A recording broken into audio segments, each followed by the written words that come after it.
আমরা states of matter পড়ছি class 11-এর gaseous state.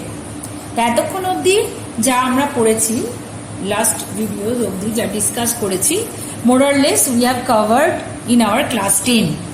এখন একটা নতুন দুটো টার্ম নিয়ে আসবো, পার্শিয়াল প্রেশার বা অংশচাপ, মোল ফ্র্যাকশন বা মোল ভগ্নাংশ।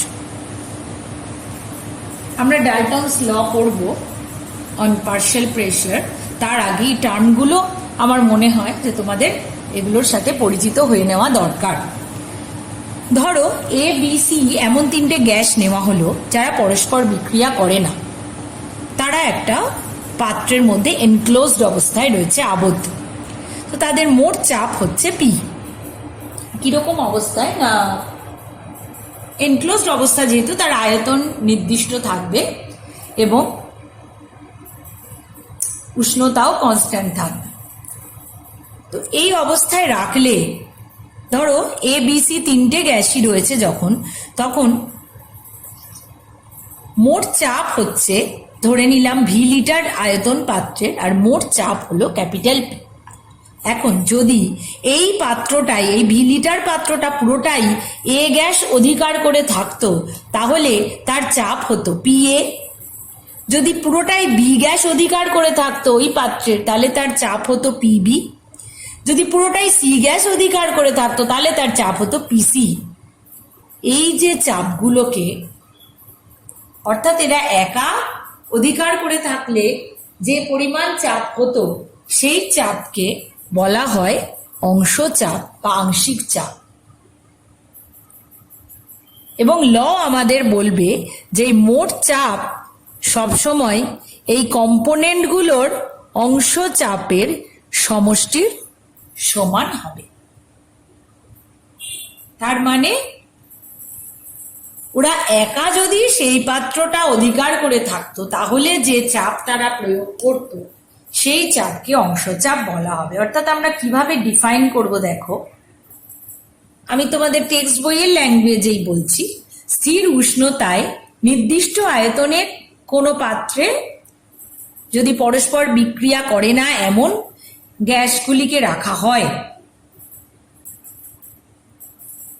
এবং তাদের কোনো একটি উপাদান যদি একা বা এককভাবে ওই পাত্রে রাখা হয়, তাহলে ওই উপাদান গ্যাসটা বা কম্পোনেন্ট গ্যাসটা একা বা এককভাবে পাত্রের ওপরে যে চাপ প্রয়োগ করবে সেই চাপকেই আংশিক চাপ বা অংশ চাপ বা অংশ প্রেস বলা হয়, বা ইংলিশে বলা হয় partial pressure.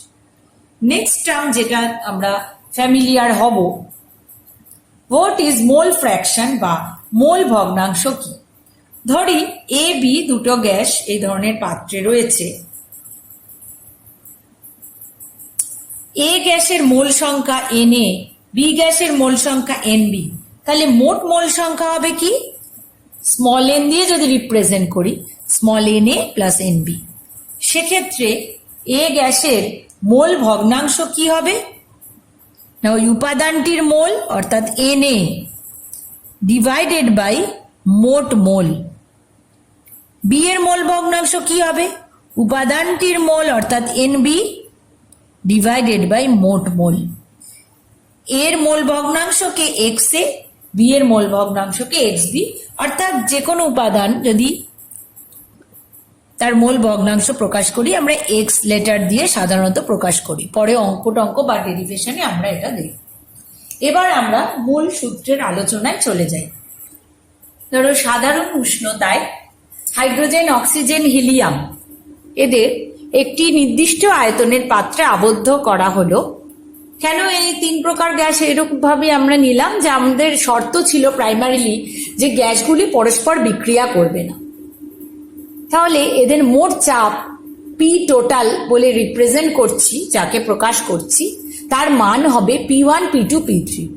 What are this P1, P2, P3? কি এগুলো?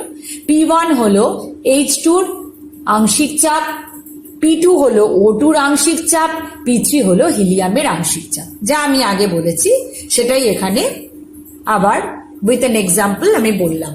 তাহলে মূল সূত্রটি কি, দুই বা ততোধিক গ্যাস দুই বা ততোধিক গ্যাস যারা নিজেদের মধ্যে বিক্রিয়া করে না তাদের মিশ্রণ স্থির উষ্ণতায় নির্দিষ্ট আয়তনের পাত্রে যদি আবদ্ধ থাকে, ওই মিশ্রণের মোট চাপ উপাদান গ্যাস সমূহের আংশিক চাপের সমষ্টির সমান হবে। এটাই ডাল্টনের আংশিক চাপ সূত্র। অন্যভাবে যদি বলতে চাই তাহলে দেখো যে আমরা জানি গ্যাসের অণুগুলি সর্বদাই গতিশীল এবং তাদের মধ্যে আকর্ষণ বা বিকর্ষণ বল খুবই নগণ্য হয়। তাহলে অণুগুলো যখন মুভ করছে কোনো পাত্রের মধ্যে, তখন তারা কি করছে? একে অন্যের সঙ্গে ধাক্কা দিচ্ছে। সেই একক ক্ষেত্রফলে যে পরিমাণ ধাক্কা বা বল প্রযুক্ত হয় তাকেই আমরা চাপ বলছি। তাহলে যেহেতু ওদের মধ্যে আকর্ষণ বা বিকর্ষণ বল নগণ্য হচ্ছে, তাই এরা যে ধাক্কা দিচ্ছে পাত্রের দেয়ালে, সেটা একে অন্যকে প্রভাবিত করছে না, অর্থাৎ এরা স্বতন্ত্রভাবে পাত্রের দেওয়ালে চাপ প্রয়োগে সক্ষম। তাহলে বলা যায় যে গ্যাস মিশ্রণটার মোট চাপে প্রত্যেকটা যে উপাদান, সেই উপাদানগুলোর নিজস্ব চাপেরও অবদান রয়েছে। এইভাবে ডাল্টনের আংশিক চাপ সূত্রকে আণবিক তত্ত্ব দিয়েও ব্যাখ্যা করা যায়। এখন দেখো গ্যাসের যে আরেকটা প্রপার্টি আমরা একদম প্রথমেই ডিসকাস করেছি, সেটা হলো যে গ্যাস কি করে, যেখানে রাখা হবে পুরো আয়তনটা সে দখল করে থাকে, অর্থাৎ আয়তনকে সে ভাগ করতে জানে না। কিরকম? ধরো একটা দুটো বাল্ব কর্ক দিয়ে যুক্ত আছে। একটা বাল্ব হচ্ছে গ্যাস দিয়ে ভর্তি, অপরটি এমটি, খালি। যদি কর্কটা খুলে নেওয়া হয়, দুটো বাল্বই গ্যাস দিয়ে ভর্তি হয়ে যাবে। অর্থাৎ কি হবে? ও কিন্তু ওর জায়গায় আবদ্ধ থাকলো না, ও কিন্তু পুরো জায়গাটাই দখল করে নিল। তাই এ আর বি গ্যাস যারা পরস্পরকে একে অন্যের সাথে তারা নন রিয়াক্ট করে না, বিক্রিয়া করে না, তাদের যদি ভি লিটার আয়তনের কোনো পাত্রে রাখা হয়, তাহলে এ গ্যাসের আয়তনও ভি লিটার হবে, বি গ্যাসের আয়তনও ভি লিটার হবে। অর্থাৎ আয়তনকে ওরা ভাগাভাগি ভাবে নেবে না, ভাগ করবে না, ওরা প্রত্যেকেই ওই পুরো আয়তনটাকেই দখল করে থাকবে। এর আয়তনও যেমন ভি লিটার হবে, বির আয়তনও সেরকম ভি লিটার হবে।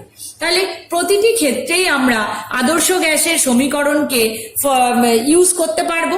তাহলে এ গ্যাসের চাপ যদি পিএ হয়, তাহলে PA into V equals to NA যদি এ গ্যাসের মোল সংখ্যা হয়, NA into RT. Similarly B গ্যাসের চাপ যদি পিবি হয়, অংশ চাপ, তাহলে PB into V equals to NB into RT. What is NB? NB হচ্ছে বি গ্যাসের মোল সংখ্যা। এখন আমাদের প্রমাণ করতে হবে যে অংশ চাপ সূত্র যা বলেছে তা ঠিক না ভুল। তাহলে প্রমাণ করতে হবে যে মোট চাপ PA PT equals to PA plus PB. তাহলে আমরা লিখতে পারি মোট চাপকে আমরা কিভাবে লিখতে পারি? PT into capital V. কারণ দুটি গ্যাস মিলে ভি লিটার আয়তনই দখল করে আছে, অর্থাৎ মোট আয়তন কত? ভি। তাহলে PT into V equals to mole সংখ্যা কত হবে? NA plus NB. এ আর বি গ্যাসের মোট মোল সংখ্যা NA plus NB into RT. এই গেল ইকুয়েশন নাম্বার 1। এদেরকে আমি এ ইকুয়েশন এবং বি ইকুয়েশন বলে চিহ্নিত করছি। ইকুয়েশন এ এবং ইকুয়েশন বি কে অ্যাড করে আমরা পাবো PA into V, left hand সাইডটা লিখছি, plus PB into V equals to right hand সাইডে লিখছি NA RT plus NB RT. তাহলে এখানে লিখতে পারি और ভি কমন নিলে PA plus PB equals NA plus NB into 8টি। এবার এই ইকুয়েশনটাকে বলবো সি। এবার দেখো ইকুয়েশন 1 আর ইকুয়েশন সি এদের দুজনকে তুলনা করছি। ইকুয়েশন 1 এবং সি তুলনা করে পারি। তুলনা করে কি দেখছি আমরা, যে রাইট হ্যান্ড সাইডটা কিন্তু সেম হয়ে যাচ্ছে, na প্লাস এনবি 8টি, na প্লাস এনবি ইন্টু 8টি, রাইট হ্যান্ড সাইডটা সেম হয়ে যাচ্ছে। সুতরাং আমরা লিখতে পারি যে left hand side PT into V equation 1 থেকে equals to right hand equation C এর V into P A plus PB, সেখান থেকে আমরা লিখতে পারি PT equals to P A plus PB. অর্থাৎ এটাই আমরা কিন্তু প্রমাণ করতে চেয়েছিলাম।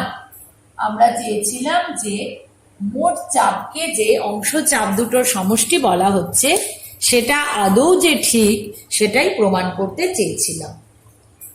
এবার আমরা এখান থেকে মোট চাপ, অংশ চাপ এবং মোল ভগ্নাংশের যে সম্পর্ক সেটা স্থাপন করব। কিভাবে করব? Equation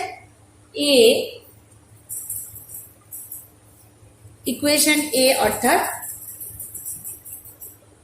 PA V into NA RT, equation এ ডিভাইডেড বাই ইকুয়েশন 1 যদি করি তাহলে কি হবে দেখো, PA V divided by PT into V। Right hand সাইডে হবে NA RT divided by NA plus NB into RT।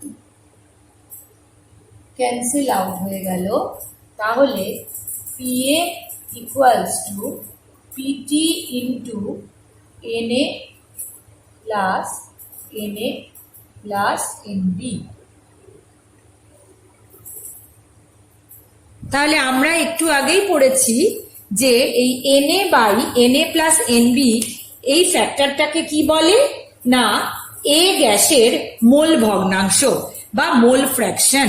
তাহলে আমরা একে লিখতে পারি PA ইকুয়ালস টু, অর্থাৎ A গ্যাসের আংশিক চাপ equals to PT into NA by NA plus NB, এর বদলে লিখতে পারি আমি কি বলেছিলাম x ইন্টু A।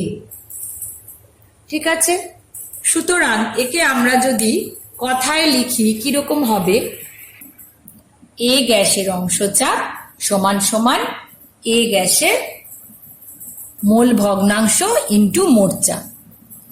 একই রকম ভাবে যদি আমরা নির্ণয় করি PB অর্থাৎ B গ্যাসের অংশ চাপের সঙ্গে মোট চাপ এবং মোল ভগ্নাংশের সম্পর্ক কিরকম হবে, PT into PB equals to PT into XB, অর্থাৎ B গ্যাসের অংশ চাপ ইকুয়ালস টু B গ্যাসের মোল ভগ্নাংশ ইন্টু মোট চাপ। তাহলে আইতম গ্যাসীয় উপাদানের অংশ চাপ যদি PI হয়, মোল ভগ্নাংশ যদি XI হয়, তাহলে সম্পর্ক হবে PI equals to P into XI। তাহলে এখান থেকে আমরা কিভাবে অঙ্ক করব, ধরো আমাদের কোনো অঙ্কে মোল ভগ্নাংশ দিয়ে দেওয়া হলো, কোনো অঙ্কে আমরা মোল ভগ্নাংশ পেয়ে গেলাম, তাহলে সেখান থেকে আমরা কিন্তু বাকি টার্মগুলো ক্যালকুলেট করতে পারবো। যদি আংশিক চাপ নির্ণয় করতে হয় তাহলে কি করতে হবে, আগে মোল ভগ্নাংশ নির্ণয় করতে হবে, অর্থাৎ প্রত্যেকের moles, number of moles calculate করতে হবে উপাদানগুলোর, সেখান থেকে মোল ভগ্নাংশ নির্ণয় করতে হবে। তারপরে মোট চাপের সঙ্গে তাকে গুণ করে আংশিক চাপ নির্ণয় করতে হবে। তাহলে দুটো বিষয় দেবে, একটা হলো মোট চাপ নির্ণয় করা, একটা হলো অংশ চাপ, দুটো না সরি তিনটে বিষয় নির্ণয় করা, আর একটা হলো মোল ভগ্নাংশ নির্ণয় করা। এমসিকিউ থেকে শুরু করে নানান রকম অঙ্ক কিন্তু এর মধ্যে দিয়ে আমরা পারবো করতে। আবার একবার রিপিট করে নিই পুরো বিষয়টা। দেখো, তিনটে ইকুয়েশন আমরা মেন পেয়েছিলাম, এ বি এবং 1, সেখান থেকে আমরা ডিভাইড করে ইকুয়েশন 1 ডিভাইডেড বাই 1 করে এ গ্যাসের অংশ চাপ পেলাম, অর্থাৎ একটি উপাদানের পেলাম, সম্পর্কটা পেলাম মোট চাপ গুণ ওই গ্যাসটার মোল ভগ্নাংশ। সিমিলারলি বি গ্যাসের ক্ষেত্রেও নির্ণয় করতে পারি বি ইকুয়েশনকে 1 ইকুয়েশন দিয়ে ডিভাইড করে, এবং আমরা এইভাবে এই একটা রিলেশনকে আনতে পারলাম, যেখানে দেখলাম যে আইতম গ্যাসীয় উপাদানের অংশচাপ যদি পিআই এবং তার মোল ভগ্নাংশ যদি এক্সআই হয়, তাহলে PI equals to P into XI, অর্থাৎ যারই অংশচাপ নির্ণয় করতে হবে তার মোল ভগ্নাংশ আগে নির্ণয় করে মোট চাপ দিয়ে গুণ করো। মোট চাপ যদি নির্ণয় করতে হয় তাহলে কি করতে হবে, আমাদের মোল ভগ্নাংশগুলো নির্ণয় করে নিতে হবে, এবং মোল ভগ্নাংশের যোগফলের সঙ্গে আমাদের পিভি ইকুয়ালস টু এনআরটি সমীকরণের সাহায্যে আমরা মোট চাপ নির্ণয় করতে পারবো। আর মোল ভগ্নাংশ কি করে নির্ণয় করতে হবে, উপাদানগুলোর মোল সংখ্যা থেকে মোল ভগ্নাংশ নির্ণয় করতে হবে। মুখে বলে লাভ নেই, আমরা প্রত্যেক রকমের অঙ্ক করে করে বা কষে কষে আমরা দেখব। আমরা এবার ডাল্টনস ল অফ পার্শিয়াল প্রেসারের অ্যাপ্লিকেশনের জায়গাটায় ডিসকাস করব। নাম্বার 1, কোন গ্যাস মিশ্রণ ডাল্টনের অংশচাপ সূত্র মেনে চলে না? অর্থাৎ যে গ্যাসগুলো আমরা জানি এর শর্ত অনুযায়ী পারস্পরিক রাসায়নিক বিক্রিয়া অংশগ্রহণ করে না, তাদের ক্ষেত্রে এই অংশচাপ সূত্রটা ফলোড হবে। সুতরাং এখানে অপশন সি, হাইড্রোজেন আর ক্লোরিন রাসায়নিক বিক্রিয়া অংশগ্রহণ করে, এই অপশনটাই হবে মেনে চলে না। কারণ হিলিয়াম হাইড্রোজেন, হিলিয়াম নিষ্ক্রিয় মৌল, বিক্রিয়া করে না। আর্গন অক্সিজেনও করে না, হাইড্রোজেন অক্সিজেনও নর্মাল টেম্পারেচারে অংশগ্রহণ করে না রাসায়নিক বিক্রিয়ায়। নেক্সট কোয়েশ্চেন, 48 গ্রাম মিথেন এবং 16 গ্রাম হিলিয়াম 2 লিটার পাত্রে 27 ডিগ্রি সেলসিয়াস তাপমাত্রায় আছে। প্রথমে গ্যাসগুলোর মোল ভগ্নাংশ নির্ণয় করতে হবে এবং অংশ চাপ নির্ণয় করতে হবে। তাহলে প্রথমে আমরা মোল ভগ্নাংশ নির্ণয় করে নেব। তাহলে দেখো, মিথেনের মোল সংখ্যা কি করে ক্যালকুলেট করব?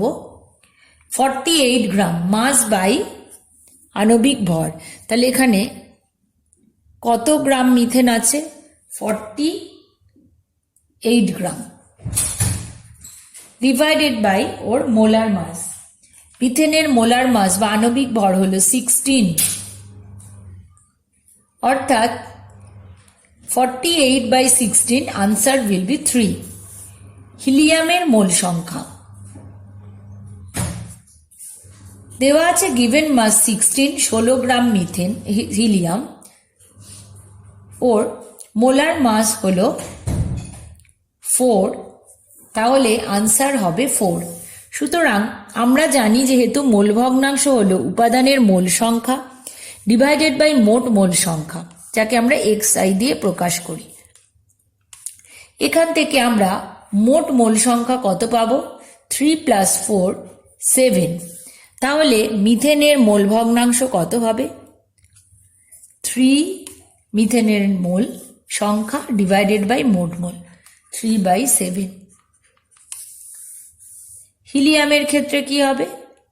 হিলিয়ামের মোল সংখ্যা 4, টোটাল হচ্ছে 7, অর্থাৎ আনসার 4/7। এইভাবে আমরা মোল ভগ্নাংশ নির্ণয় করে ফেললাম। এখন আমাদের অংশচাপ নির্ণয় করতে হবে। অংশচাপ নির্ণয় করতে গেলে কি করতে হয়? অংশচাপের সম্পর্কটা কি মোট চাপের সঙ্গে? মিথেনের অংশচাপ সমান সমান মিথেনের মোল ভগ্নাংশ ইন্টু মোট চাপ। হিলিয়ামের অংশচাপ সমান সমান হিলিয়ামের মোল ভগ্নাংশ ইন্টু মোট চাপ। তাহলে আমাদের প্রথমে মোল ভগ্নাংশ যেহেতু আমরা ক্যালকুলেট করে নিয়েছি, প্রথমে আমাদের কি নির্ণয় করতে হবে? মোট চাপ নির্ণয় করতে হবে। মোট চাপ নির্ণয় করার সূত্রটি কি? PT into V equals to মোট মোল সংখ্যা অর্থাৎ NCH4 প্লাস NHE দুটি মোল সংখ্যার যোগফল ইন্টু RT। এক্ষেত্রে তাহলে এর মানগুলি কি বসাই আমরা? মিথেনের মোল সংখ্যা হয়েছিল 3, হিলিয়ামে 4 ডিভাইডেড বাই ভি, অর্থাৎ এখানে 2 লিটার বলা হয়েছিল, তাহলে 2 বসবে। আর এর ভ্যালু বসে যাবে 0.082 ইন্টু টেম্পারেচার ছিল 27 ডিগ্রি সেলসিয়াস, তাই কেলভিন এককে 300 হয়। এখান থেকে আমরা ক্যালকুলেট করে নেব এর ভ্যালু কত হবে দেখে নিই। 86.1 ATM হলো মোট চাপ। সুতরাং এবার অংশচাপ কি করে নির্ণয় করব? মিথেনের মোল ভগ্নাংশ যা আমরা নির্ণয় করেছিলাম একবার দেখে নিই, 3/7 3/7 ইন্টু মোট চাপ, 3/7 ইন্টু মোট চাপ। হিলিয়ামের ক্ষেত্রে মোল ভগ্নাংশ কত ছিল? 4/7 ইন্টু মোট চাপ, 4/7 ইন্টু মোট চাপ। মানগুলি হল 36.9 ATM হলো মিথেনের অংশচাপ, 49.2 ATM হলো হিলিয়ামের অংশচাপ। তাহলে আবার একবার অঙ্কটা আমরা সম্পূর্ণ করে দেখে নিই। আমাদের মোল ভগ্নাংশ অংশচাপ নির্ণয় করতে বলা হয়েছিল। প্রথমে আমরা মোল সংখ্যাগুলো ইন্ডিভিজুয়ালি নির্ণয় করে তাদের মোল ভগ্নাংশ নির্ণয় করলাম। এবার মোট চাপ যেহেতু দেওয়া আছে, তাই সেখান থেকে আমরা অংশচাপ নির্ণয় করার জন্য এই সম্পর্কটা ব্যবহার করলাম, যেখানে অংশচাপ সমান সমান মোল ভগ্নাংশ গুণ মোট চাপ। এবার প্রথমে মোট চাপ, যেহেতু মোল ভগ্নাংশ আগেই নির্ণয় করলাম প্রথমার্ধে, তাই মোট চাপ নির্ণয় করে নেব কিভাবে? PT into V equals to মোট মোল সংখ্যা ইন্টু RT, অর্থাৎ পিভি ইকুয়ালস টু NRT সমীকরণ অ্যাপ্লাই করে আমরা মানগুলো বসিয়ে ভি এর মান, মোল সংখ্যার মান, আর এর ভ্যালু, টি এর মান ইত্যাদি বসিয়ে আমরা এটিএম এককে মোট চাপ নির্ণয় করে নিলাম।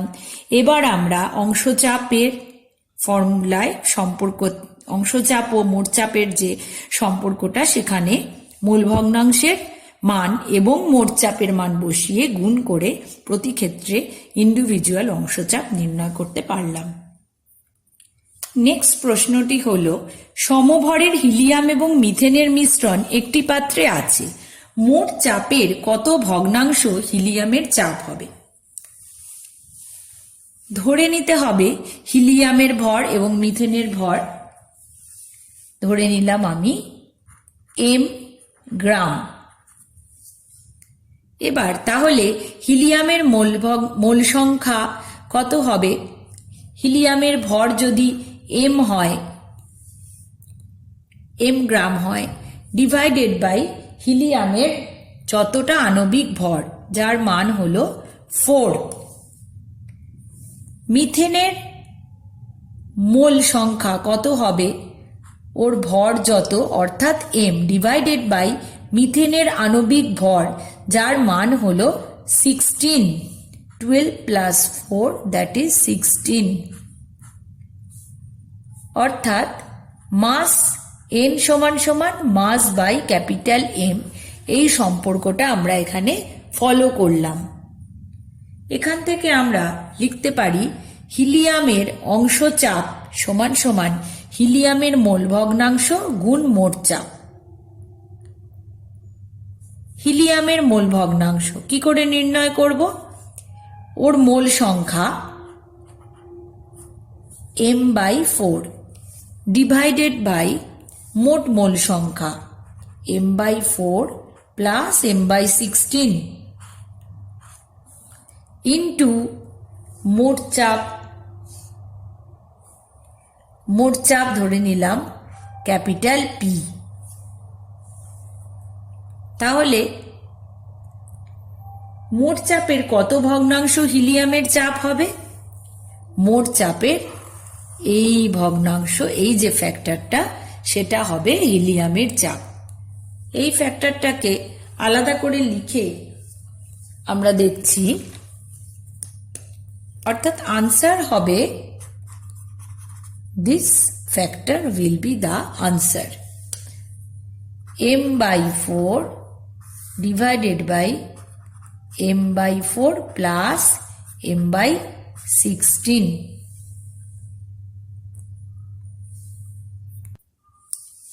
একে আমরা লিখতে পারি m into 1/4 divided by m into 1/4 plus 1/16। m will be cancel out. বাকি অংশটা সমাধান করে আমরা পাব 4/5, অর্থাৎ আনসার হবে মোট চাপের 4/5 অংশ হিলিয়ামের চাপ হবে। সুতরাং এক্ষেত্রে হিলিয়ামের মোল ভগ্নাংশ যত, সেই মানটাই হবে প্রশ্নটার উত্তর। নেক্সট অঙ্কটা আমরা দেখব। 1 ATM চাপে 1:4 অনুপাতে হাইড্রোজেন এবং অক্সিজেনকে একটি পাত্রে রাখলে অক্সিজেনের অংশচাপ কত হবে? এই অঙ্কটা আমি তোমাদের করে দিলাম না, হোমওয়ার্ক দিচ্ছি, শুধু বলে দিচ্ছি। 1 ATM চাপ, অর্থাৎ চাপ দেওয়া আছে 1:4 অনুপাতে হাইড্রোজেন এবং অক্সিজেনকে একটি পাত্রে রাখা হয়েছে। তাহলে এখানে আমাদের মোট চাপ বলা হয়েছে 1:4। এই অনুপাত থেকে এদের মোল ভগ্নাংশ আমরা নির্ণয় করে নিতে পারবো এবং সেখান থেকে মোট চাপের সঙ্গে সম্পর্ক, মোল ভগ্নাংশের যে সম্পর্ক, অংশচাপের যে সম্পর্ক, তার সাহায্যে অক্সিজেনের অংশচাপ নির্ণয় করতে পারবে। অর্থাৎ প্রথমে মোল ভগ্নাংশ নির্ণয় করবে, তারপরে মোট চাপের সঙ্গে গুণ করে অংশচাপ নির্ণয় করবে। O2 এর অংশচাপ সমান সমান O2 এর মোল ভগ্নাংশ গুণ 1 ATM, এটাই হলো আনসার। অপশনগুলো দিয়ে দেওয়া হয়েছে। Option A 0.8 × 10⁵ ATM, option B 0.008 newton per metre square, option C 8 × 10⁴ newton per metre square, option D 0.25 ATM। Next প্রশ্ন, 20 লিটার পাত্রে 2 গ্রাম হাইড্রোজেন এবং 16 গ্রাম অক্সিজেনের মিশ্রণ 27 ডিগ্রি সেলসিয়াস তাপমাত্রায় রাখা আছে। গ্যাসের মোট চাপ কত? এক্ষেত্রে আমাদের মোট চাপ নির্ণয় করতে হবে। তাহলে প্রথমেই মোট চাপ নির্ণয় করতে গেলে আমাদের মোল সংখ্যাগুলো ক্যালকুলেট করে নিতে হবে। হাইড্রোজেনের মোল সংখ্যা NH2, 2 গ্রাম হাইড্রোজেন দেওয়া আছে, divided by molar mass 2 equals to 1, 2/2 equals to 1। অক্সিজেনের মোল সংখ্যা দেওয়া আছে 16 gram, 16 divided by 32, that is half. তাহলে মোট মোল সংখ্যা হলো 1 প্লাস হাফ ইকুয়ালস টু 3/2। আয়তন কত বলে দেওয়া আছে? 20 লিটার, টেম্পারেচার 27 ডিগ্রি, অর্থাৎ 300 কেলভিন। প্রশ্ন হলো মোট চাপ বা পিটি কত? আমরা জানি পিভি সমান সমান N1 plus N2 into RT, বা P equals to N1 plus N2 divided by V into RT। তাহলে এখান থেকে N1 প্লাস N2 র মান আমরা যেটা পেয়েছি সেটা বসিয়ে দেব। 3/2। এইভাবে আমরা টোটাল প্রেসার নির্ণয় করতে পারবো। এবার ভি এর মান কত বলা আছে 20 লিটার, তাহলে 3/2 ডিভাইডেড বাই 20 ইন্টু 0.082। টেম্পারেচার কত 300 কেলভিন। এত অ্যাটমসফিয়ারিক প্রেসার হচ্ছে অঙ্কটা। এইভাবে ক্যালকুলেট করে আমরা মান নির্ণয় করলে পারবো 1.845 ATM। এই হলো উত্তর। এর উপরে একটি হোমওয়ার্ক, আমি আরো একটি হোমওয়ার্ক তোমাদের দিচ্ছি। 1500 মিলিলিটার ফ্লাক্সে 400 মিলিগ্রাম অক্সিজেন এবং 60 মিলিগ্রাম হাইড্রোজেন 100 ডিগ্রি সেলসিয়াস উষ্ণতায় আছে। ফ্লাক্সে মোট চাপ নির্ণয় করো। এই হলো পার্শিয়াল প্রেসারের উপর এই ধরনের অঙ্কই তোমাদের মেনলি সলভ করতে হবে। At the end of the chapter আমরা এরপরে বাকি জিনিসগুলো পড়ে নিয়ে উঠলে যদি কিছু আরো ক্রিটিক্যাল কোয়েশ্চেন্স মনে হয় তাহলে আমরা অবশ্যই ডিসকাস করে নেব। তোমরাও কিছু নতুন অঙ্ক করতে না পারলে অবশ্যই আমাকে কমেন্ট বক্সে সেন্ড করতে পারো। Thank you.